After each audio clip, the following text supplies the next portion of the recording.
Hey everyone, and welcome back to the Secret Sunday session. Today I am joined by Belinda Norton. Welcome, Belinda. Thank you so much for joining us today. How are you? Great to have you on, and obviously in this space, starting a conversation in health, wellness, not just for women, but also for men. It's become quite a topic that everybody seems to be jumping on the back of. Everyone seems to have their own experience in the space. And I thought, why not bring you on to share more of your experience and what you're doing in this space and how you might actually be challenging some of the ideas that we consider to be healthy in the modern era of information. But before we get into the nitty-gritty questions and talking all things health and wellness, for those people that are not aware of who Belinda Norton is, who is she and what does she do with herself? All right. Well, first of all, thanks for having me. I truly appreciate your time and I'm very excited to be here. So my name's Belinda Norton. I'm a health and fitness educator. I have been for 25 years.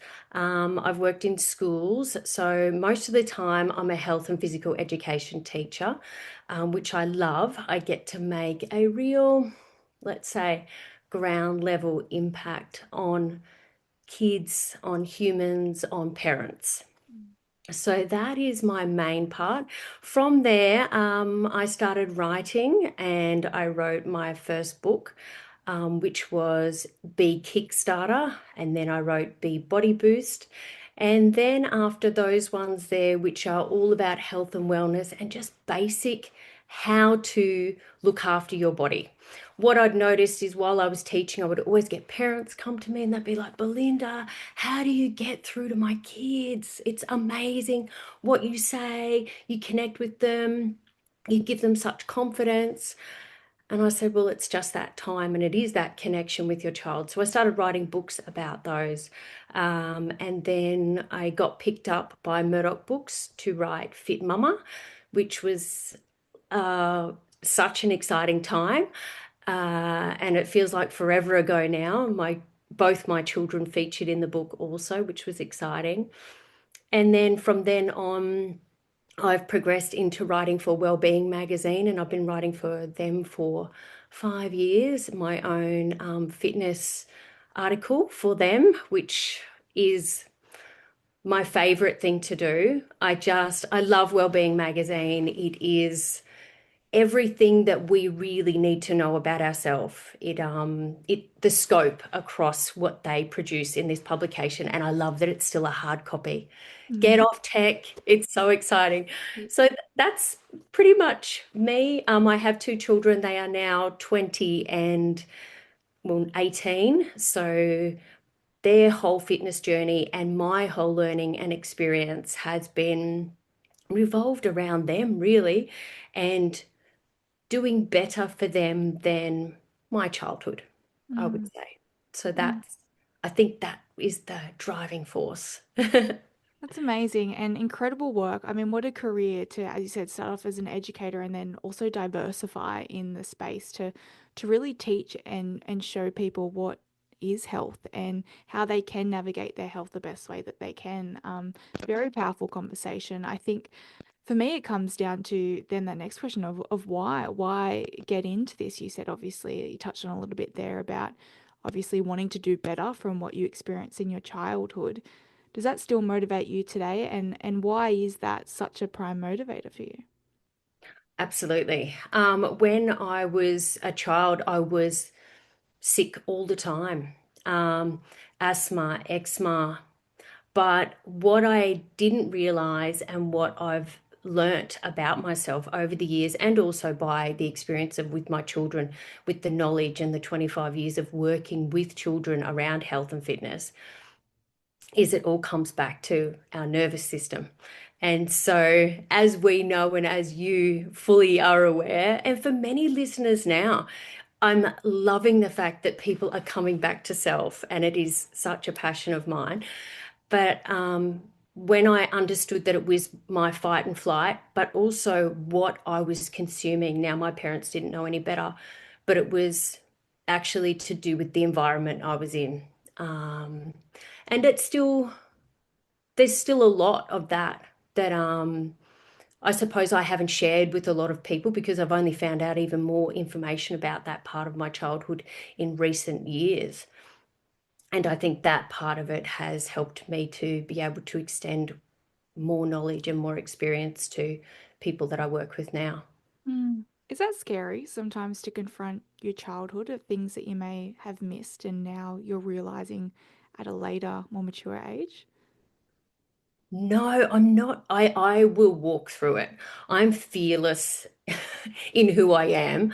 I know who I am, and I suppose I have a vulnerable courageousness.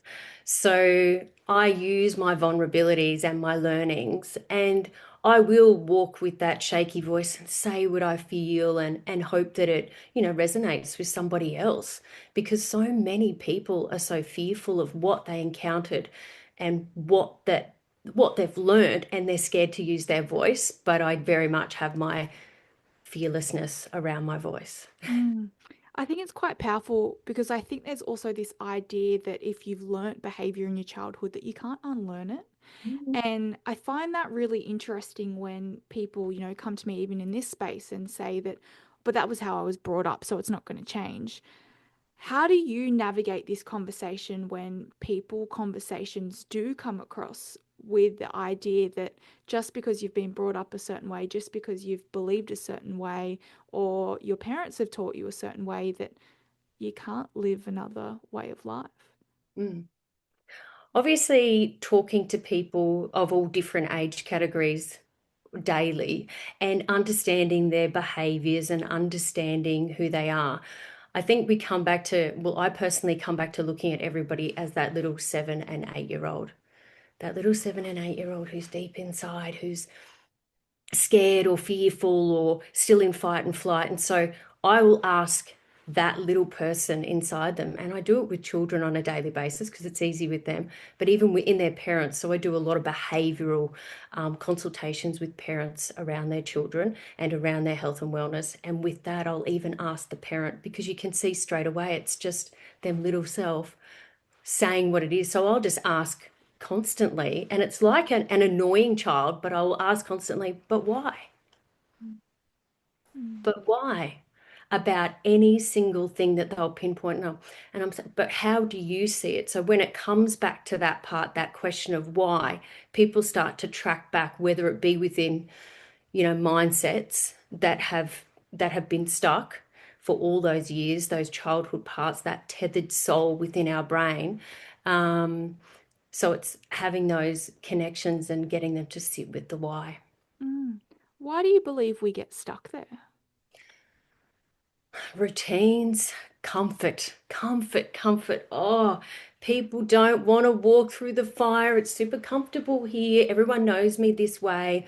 I don't need to change. No one wants to grow and evolve. Well, they do, but they don't really want to go through the pain of it. And getting people to sit within it and just sit quietly. It's so amazing when you get people in stillness. And I do a lot of that with a lot of yoga with children, with coming back to just understanding themselves, coming back to their breathing, and just even sitting and feeling their heart. And with that, they can start to listen to themselves. And then it's incredible just in 15 minutes of silence what comes up for people. They might get, they might feel the pain within their hips, they might feel the pain within their shoulders. Okay, where is it? My throat's getting dry. Okay, let's look at that. Why is that happening? Mm. Mm. It is really like I've done the work and I know how amazing it is, but I have come across the people that have quite a counter argument to it. And I understand to an extent, and I'm interested to get your thoughts on it because there is this conversation that why should we sit in the pain? Why should we go there? Why should we be in stillness and feel all the things? Like, why shouldn't we just let go, move on, live a life? We're not here for long. Let's forget about the past, forget about what happened, and just live a life that is beyond stopping and being still and sitting in past memories that aren't so great. What is your take on that? Is that something that we should actually be doing instead of sitting in this pain? Or is there actually merit in sitting and being in this stillness and doing the work? It comes back to fear. Why not? Why don't you want to sit in the pain? That's the pinpoint. Coming down to people's roots, like obviously we like a tree, aren't we? Mm. Most of us are just showing the beautiful leaves. Some people just live in the flowers. They don't even want to get to the branches of it, let alone get down to the actual root cause of why that has actually come up. Why do I have that fear?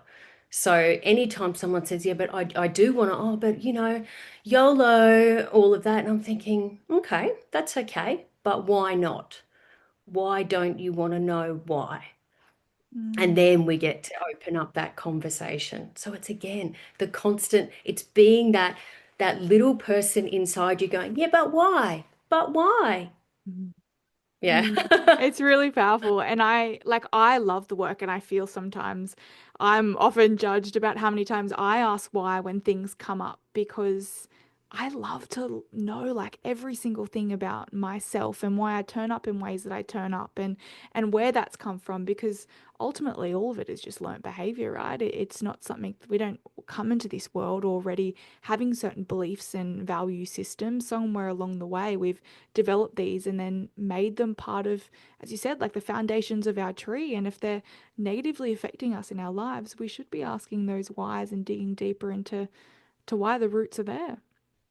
Yeah, that's exactly right. And Mm, when people do get to come to that part of themselves and actually do understand the roots of themselves, it's this, and it's an awakening. And I suppose everybody's fearful of that, even using that word. Oh God, I've had an awakening, really, you know. that's And woo woo. yeah, woo woo. And I've had, even had a friend the other day say, a downward dog is not going to solve these problems, Belinda. And I said, do you know what? It actually will. Just stay in it for a little bit longer. Don't be fearful. Mm, Hold yourself in that spot. Yeah, mm, it's interesting. Sometimes it's just about surrendering and letting go to whatever comes up. That's the beautiful part, is that everybody is different, has a different experience. But is it harder to portray and sell that conversation to younger people? I mean, we're talking about this as someone with a mature mind that probably has the rationality to be able to understand, therapy and understand certain modalities in order to sit in stillness. But to a young person, how have you seen that received? And do you have to tailor the messaging differently? No, they love it. It's Wow. um it's actually beautiful. So it is obviously a routine that's set, but it's a safe space. So when I work with children, for example, at the school that I'm at, we will do the same routine and we'll come in and we'll sit in stillness. But they really do require, especially children of these days, they do require music, and they do require like a hertz tone of a 700, say, music to be able to calm their nervous system. They do require everyone to be sort of doing the same thing at the same time, also because they are very affected by their peers. Mm, Uh, but then it's incredible the way that it just draws others in. They're like, I want to be part of this. What's this going on? It's so peaceful. They are drawn to, because children, they are still young at heart, they are young at mind, and they just want to do something different. They don't want it. They feel calm when they're with someone who is calm. mm, And then as soon as they feel erratic, like obviously as we mirror anybody else in our life, children will mirror like to every single detail. And this is obviously the issue at the moment with parenting and the disconnect around parents and children, and the disconnect that parents are finding with their own children. It comes back to that exact nervous system mirroring. mm. And what is the work, when you say you put a child in this environment, you put an adult in this environment, what is it doing to the nervous system? What is that practice actually giving the body? Well, it's giving them a sense of calm. Well, first of all, it's getting them to, and the language I use with children is just basic. So we'll come in. So first of all, when they'll come in. I'll get them to identify what their battery level is. How are you feeling today? How was the morning? Where's your battery? Some will come in 20%, some will come in at 100%. It just depends on.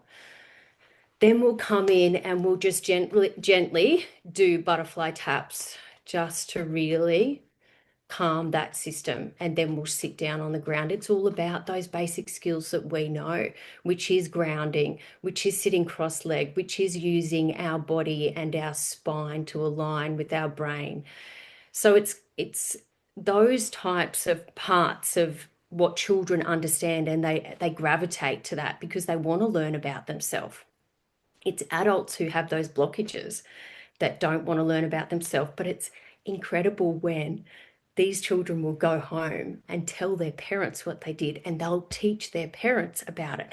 And then I'll get emails saying, "Oh my God, Belinda, this happened. They told me all about this, what you did. I started doing this on my way. I was feeling really stressed at work and I started doing butterfly taps, EFT. Obviously, we know so much about this, but for most people, they've never learnt it. So it's their children now teaching parents to calm themselves.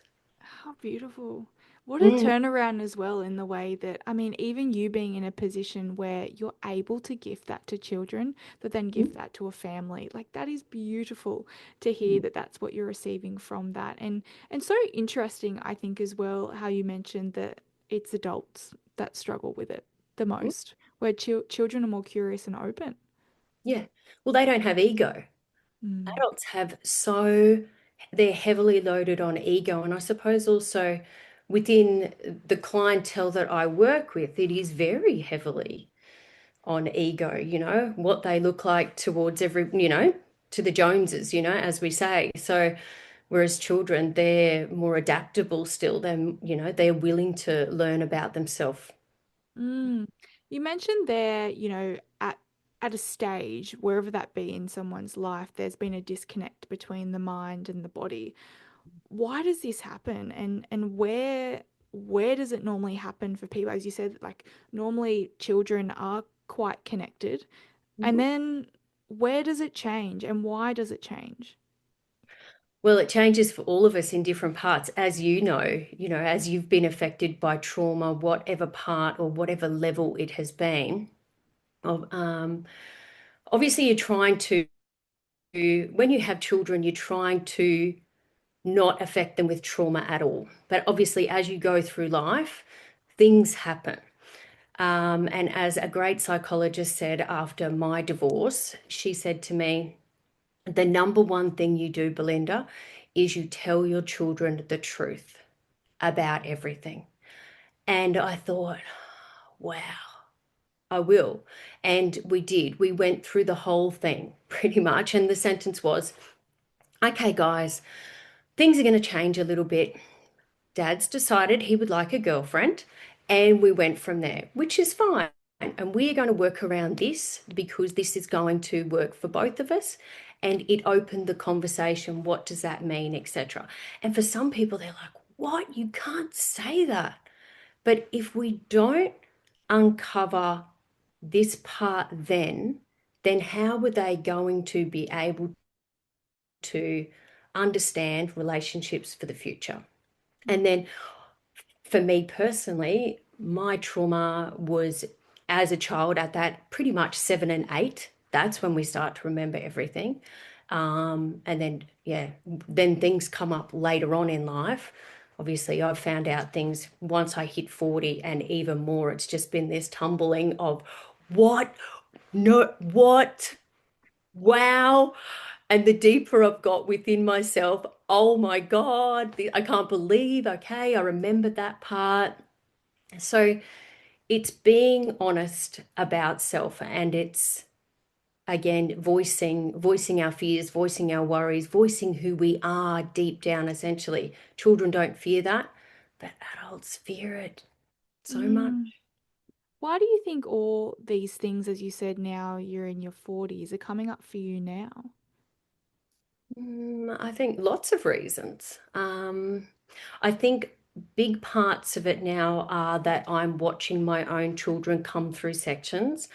I am beyond proud of myself, and so many people can't say this, but I'm going to say it. Beyond proud of myself that I broke the cycle for my own children. Mm. So, what I had wished and hoped for as a child, I have ensured for my own two children. And I get to see them absolutely thrive as people, as young adults now, and even their friends, that have been part of their lives. And it's like, okay, well done. And I think if I can use all my experiences to help other people to see, well, hold on, this actually works.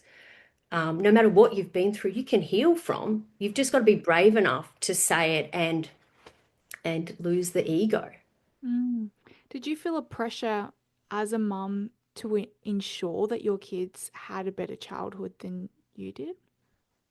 Oh, not a pressure. I definitely felt it as an empowering job. Like, well, not even a job. I wouldn't even say that, just a role, my role. And when you decide to be a parent, you decide as a woman, it's very different because obviously we grow them within us. It's us, how can we best help this beautiful seed be the big, beautiful tree with the flowers on it that everybody wants to be a part of and sit under and connect with, right? So I took that job on as very seriously. Well, that passion, that love, that drive very seriously, that I made sure that this was going to continue. And any question that my children have about anything or my young adults have about anything, they know that mum's just going to say it. They actually, even to some of their friends, they're like, oh, just understand, she's just going to say it. Okay. But obviously that's comforting for lots of kids too, and especially lots of young adults. It's really comforting to have a mentor or a person who can just speak real to them. Mm. I think kids and young people are craving that. They're craving truth and they're craving people to not beat around the bush with them. They want to be respected, and I think through respect comes truth. And I think if a mum can show that, that's beautiful. To be real, raw, and authentic with your kids in a world that almost questions that Mhm. and goes against all of that. I mean, if no one understands what I'm talking about, I'm obviously talking about social media, which unfortunately puts on a facade that kids sometimes I think as well struggle to know the difference between what is the truth and what is not the truth. Have you felt a pressure with that? I mean, bringing your kids up in an online world, obviously you having an online presence in that space. How do you withhold your truth online? But I was really lucky with both my kids that they sort of missed, because they are older now, they really missed that iPhone situation and stage. So I started my business in 2013 where I started connecting with people online, and I just started it because I had my children involved with exercising with me. That's how it really began. How do you find the health and wellness space online? Do you think we've taken it too far? Now, obviously, with the rise of health trends and everybody being a health influencer, do you struggle with the environment or are you happy to see it? Look, everybody has a story to tell, and everybody has a different set of perspective and experiences that all have value. Everyone has value. However, I struggle with any type of influence that isn't knowledge based, especially around health, and especially if they have a huge following of young people, because young people really need great information, honest information, truthful information. And when it is a diet culture, and I don't even use the word diet, I use food lifestyle for everything. Even in all my books, I will write food lifestyle. Um, I think that I struggle with that. Mm. Yeah, it's such, I mean, good save. You said that perfectly. Um, I think, yeah, personally it's a hard culture to navigate because as you said, everybody has a story and everybody has the right to share that story. Um, but it is very challenging, I think, when you're speaking or preaching to a base of young impressionable people that unfortunately will subscribe and listen and take things to extremes. And I think there's that also that dangerous fine line of knowing the difference between what is health and what is unhealthy. And we're blurring that, especially in today's era of, what is disordered and what is not disordered. And that's not clear online. Not, not at all. Not at all. And there's two different spectrums of it too. There is, do this with your body, pretty much. Eat whatever you want. Oh, Instagrammable moment. And then there's the other at the moment, which has just gone down a track of complete sadness, where it's back to, the 80s of everybody being extremely thin again. And still, we've gone back to let's look at the chemicals people are putting into their bodies. Mm. That consumption of chemical, which breaks my heart, but also the the misinformation for young people, again, it's complete sadness. Mm. I just think it's blurred, really. It's as you said, it's the same sort of models in the way in terms of like thin ideals and the body shapes and the sizes, but yet it's sort of been hidden in this idea around everyone pursuing health or everybody joining certain fitness clubs or everybody eating a certain way, and that's where I think it's tricky to navigate, because if we can't even navigate what that means, how are young people supposed to? And then it's interesting, I guess, you having coming along with this perspective, and how do you make sure or ensure when you're sharing information, when you're putting together tools and tips for people in order to listen to, how do you ensure that what you're saying is received the right way as well? I think it's all about that discussion. It's understanding the person on an individual level, because we don't know what they're coming in with. Like, what tools do these people have, or what don't they have in their tool belt, first of all? So I like to really get to know, whether it be a child, an adult, a parent, a woman struggling with whatever situation.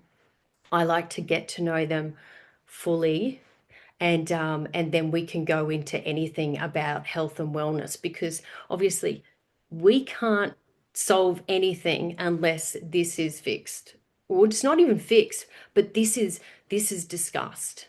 Mm. Why did we get here in this first place? So I always start with the roots before we can even get to the trees, like before we can even get to the leaves and the flowers. Like, everybody comes in hunting the flowers and the leaves. Yeah, but I want this and I want to look like this. And you think, okay, backstep a bit.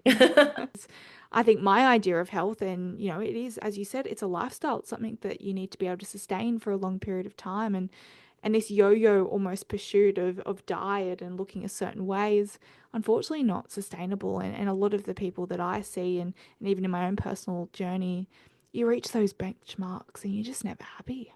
That's right. Yeah. And just the consistent quick fix. Oh no, I'm going to do this. I'm going to do this 12-week challenge. I'm going to join this run club. I'm going to do this. Okay, let's listen to here first. What do we really need to look at? And then we can sort of put together a life menu.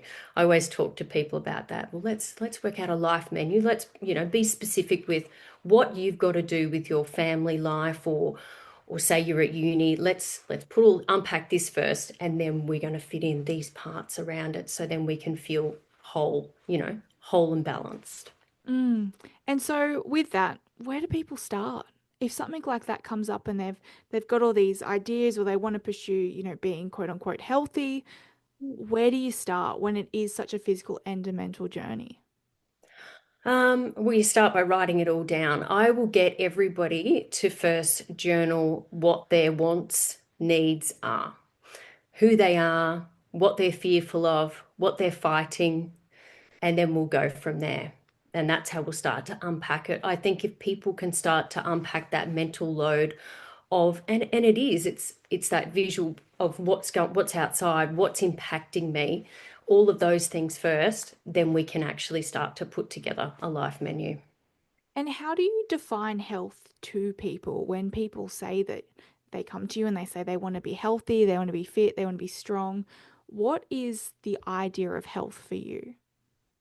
You feel good, you think clearly, you have your body is mobile, you have mobility. Those things, so clarity, mobility, and you feel good all the time. So your body obviously wants to feel happy, and you're easily happy when you're healthy. Um, but when you're not healthy, then you're going to have anxiety, you're going to feel depressed, things are going to trigger you, you're going to be looking for people pleasing, whatever it is. So we need to come back to, yeah, clarity, feeling happy, like, well, even though happy. Oh, I really struggle with that too, because that's such a thing to unpack in itself, right? But I think they're those two things, clarity and mobility. Mm. I do want to touch on that a little bit, Yeah, happy. good. Because when you did, I was like, oh, you've hit a point. Um, there is this idea that, we've got to reach this point where we're good, we're happy, we experience joy for the rest of our lives. I love that you're already shaking your head, but please explain. Tell me your thoughts. We like this. We have to understand that we are ripples. We are ripples in ourself. We are not going to feel happy at every single day we wake up. Yeah, I'm so happy. No, of course you're not. Because whatever has happened the day before, or again, it's that tool belt. Like, for example, you've got a list of tasks to do. It depends on everything that's going on in your life. You get glimmers of happiness, and those glimmers of happiness are the parts that you've got to be like, yeah, I've got so much gratitude for that moment. I'm going to just remember that moment. That's going to help me forward. And then you're going to be stuck in a traffic light and someone's doing something, and that anger is going to come up. What do you learn about yourself in those things? Because yeah, this being happy all the time is unattainable. And it's not real, and it's okay to say, no, I'm feeling a little bit like this today. Can you just have some patience for me today, because I just feel a bit like this. And even just saying that out aloud, the person next to you goes, yeah, yeah, okay. You're not going to have a pity party though, like, because a lot that also happens, right? And then we get Mm. into that victim mindset and we're like digging the hole. So I think it's trying to keep that balance around that every feeling is for a reason. What's that telling me about myself? Mm. All emotions are equal, but for Mhm. some reason along the way, we've obviously probably from the enhancement of social media and what we see online, but it's this idea that happy is just put on this pedestal and we've got to constantly be striving for it. And if we're not there, we're below everyone else. Yeah. And we don't like feeling small. We don't like feeling less than. And so Mm. if we're not happy, we're less than and we're worthless. And then unfortunately, what happens then is when we, as you said, once we experience that, we sit in it and Mm. we find, evidence in our everyday life to fuel those sad thoughts, to fuel that anger, to fuel that resentment. And then happy seems even further away, and we don't even want to strive for it or achieve it. And I think, unfortunately, as I mentioned, there are a lot of people that do sit in the comfort of those sadder emotions. How do people pull themselves out? Like, what are some, I don't want to say quick things because sometimes there is merit to sitting in it and asking the questions of why and being still. But when should we actually go, okay, I've sat in it long enough. Now it's time to actually try and do something to change my mindset. Yeah. And a lot of people get stuck in that because, first of all, breathing. People are sitting and holding their breath or gasping. Like, how can you expect to clear anything in your body if you're not taking breath in through your nose and slowly out through your mouth? Because as soon as you do that 5 times, you're like, oh, actually, it's not as bad as what it seems.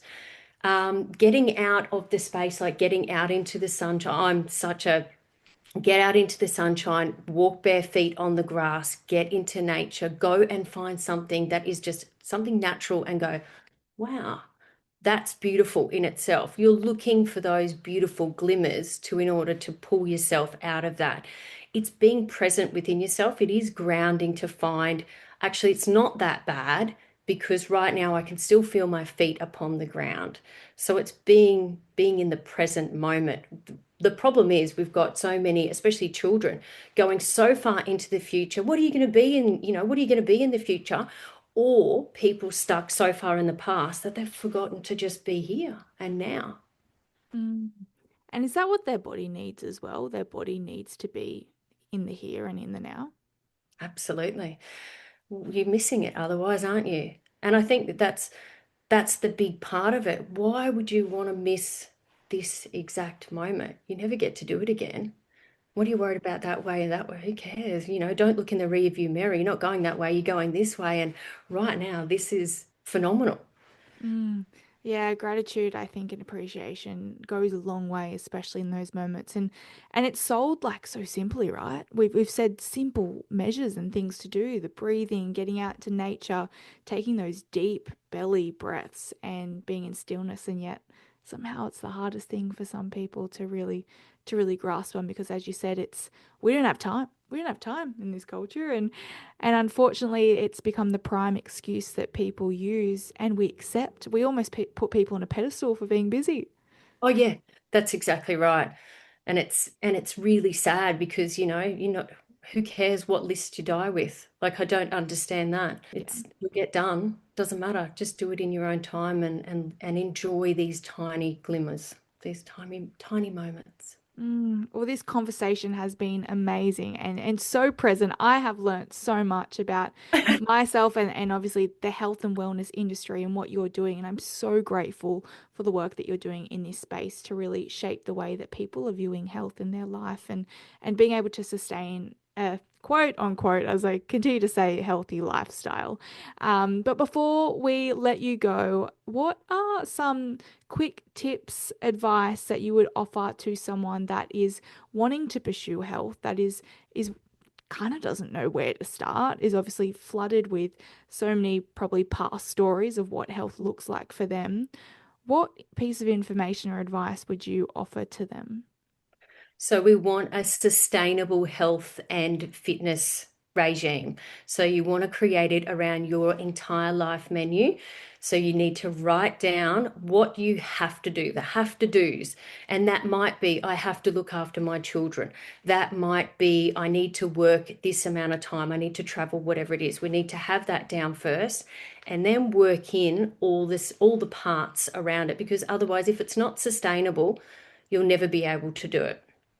Obviously, nutrients, get those great fruit, vegetables first, healthy foods into your body. Anything that is chemical loaded, you can't get clarity from, your brain won't work. So then you can't do all of those other tasks.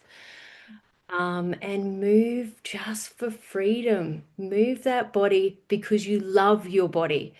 Move it around. It doesn't matter what you do, just move it. Even if you're just walking slowly through a forest, dragging your feet, that's okay. I love that. Move it for freedom. I'm going to steal that one. That's a Go good for one. it. Yeah. It's yours. Straight away when I heard that, I'm like, oh, I can imagine myself dancing around the living room and Exactly right. That's exactly right. Put on some tunes. Who cares? Dance in the car. The more that we can move this trunk and this spine and twist it, the better. incredible. Thank you so much for this conversation today, Belinda. The work that you're doing is phenomenal, and I can't wait to see where it leads you next. For people that want to follow you, that want to be supported by you or ask any questions, where can they find you? Jump over to belindanorton.com. There's lots of new things coming. I've got a brand new website coming and some one-on-one holistic reconnection. So I'm connecting with families, children, parents, women, dads, professionals, and helping them to actually strategize ways back to themselves. Incredible. I've heard this quote once and it says it's about coming home to yourself. And ever since I heard that, I've kept it. There's another one that I've Yeah, stolen. good. But I think it's amazing. And I think we're in an era right now where people are starting to realize that after being flooded with so many different opinions and thoughts and information, people are really seeking, as we said, that truth and that coming home to self. So it'll be really interesting to see what the next even 5 to 10 years will look like in the health and wellness space. But I know I am so proud and confident and happy to know that you are one of the people that are leading the conversation in that space. So thank you for your time today. No, I appreciate you. Thanks so much, Ashley. No worries, and thank you as well to everyone else out there for joining us for another episode of the Secret Sunday session. We'll catch you guys all next